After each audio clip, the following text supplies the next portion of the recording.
Lucifer, the shocking fall from heaven's grace revealed. Perhaps one of the greatest questions that has ever haunted humanity is this: if God is the perfect creator, why does evil exist in this world?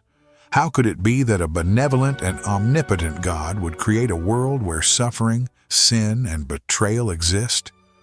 To unravel this mystery, we must travel back in time to the moment when one of the most powerful and beautiful angels, Lucifer, decided to rebel against God and lead a spiritual uprising.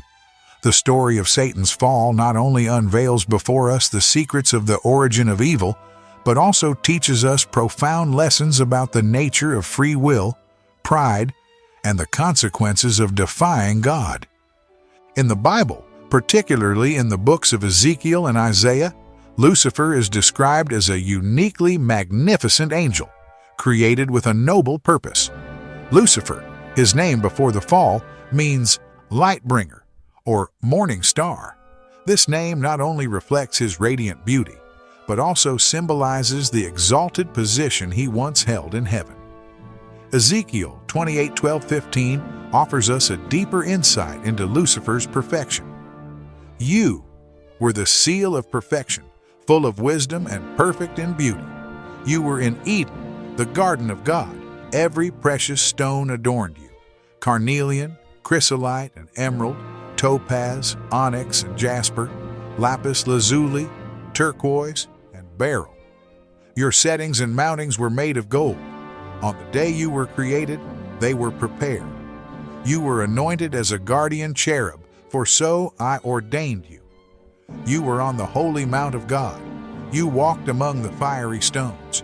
You were blameless in your ways from the day you were created till wickedness was found in you. This passage not only describes Lucifer's physical beauty, but also affirms his innocence and perfection in his ways from the moment of his creation until the day pride and sin took root within him. Lucifer was not merely an ordinary angel. He held an extraordinarily high position in God's kingdom.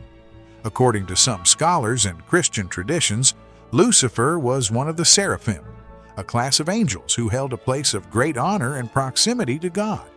He was tasked with overseeing and protecting the very throne of God, and according to some interpretations, he also led the heavenly choir in praising God. This role and responsibility allowed Lucifer to be closest to the glory and power of God, but it was this very proximity that sowed the seeds of pride within him. As Lucifer beheld God's power and glory, he began to compare it with his own strength and beauty. The first thought of rebellion arose from Lucifer's sense of self-importance. He began to believe that he was entitled to a position equal to, if not greater than, that of God. The story of Lucifer's fall is one of the clearest illustrations of the dangers of pride. Isaiah 14:12-15 captures Lucifer's thoughts as he resolved to defy God. You said in your heart, I will ascend to the heavens. I will raise my throne above the stars of God. I will sit enthroned on the mount of assembly, on the utmost heights of Mount Zaphon. I will ascend above the tops of the clouds. I will make myself like the Most High. This was the defining moment when Lucifer decided that he no longer wished to be a servant of God, but rather sought to become a god himself. Lucifer's sin was not merely in the act of rebellion, but in the prideful desire to usurp God's throne, to claim the power and position of the Almighty. He sought to replace the Most High and rule the universe according to his own will. This was something that could never be tolerated in God's kingdom, where there is but one Creator, and all other beings must serve him with reverence and humility. But Lucifer's betrayal did not end there. He began to draw other angels into his rebellion. The Bible records that a third of the angels in heaven followed Lucifer in this insurrection. Revelation 12:4.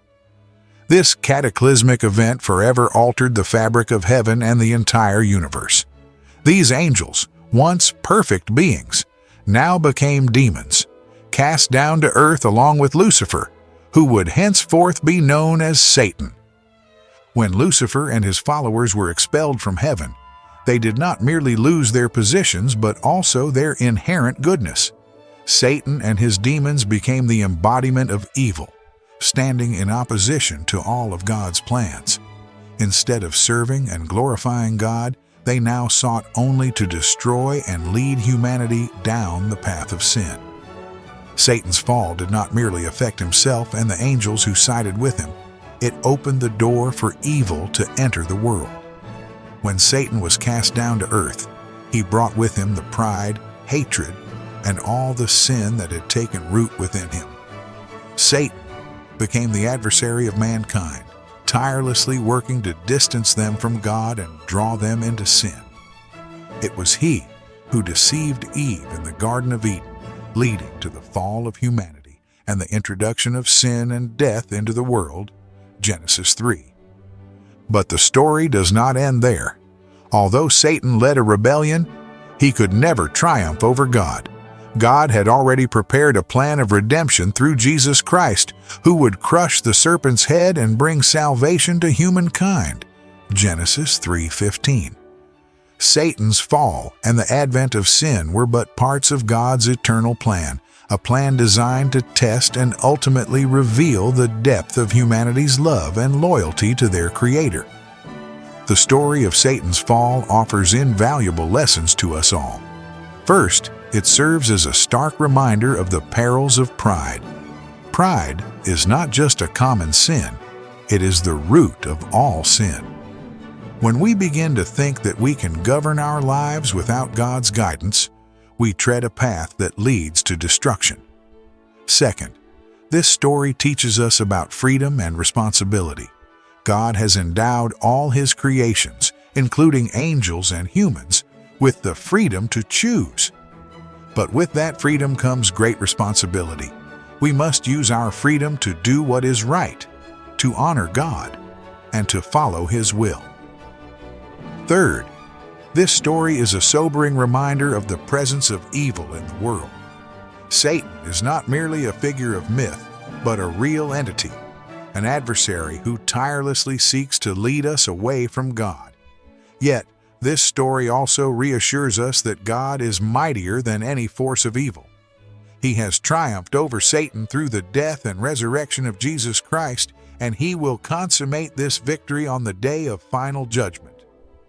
The story of Satan's fall is one of the most profound narratives in the Bible, offering rich lessons and reflections on the nature of sin, pride, and the significance of free will.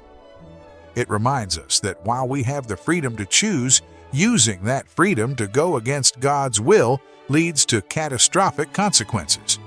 We must remain vigilant against Satan's temptations and seek God's guidance in all aspects of life. Thank you for taking the time to listen to this meaningful story.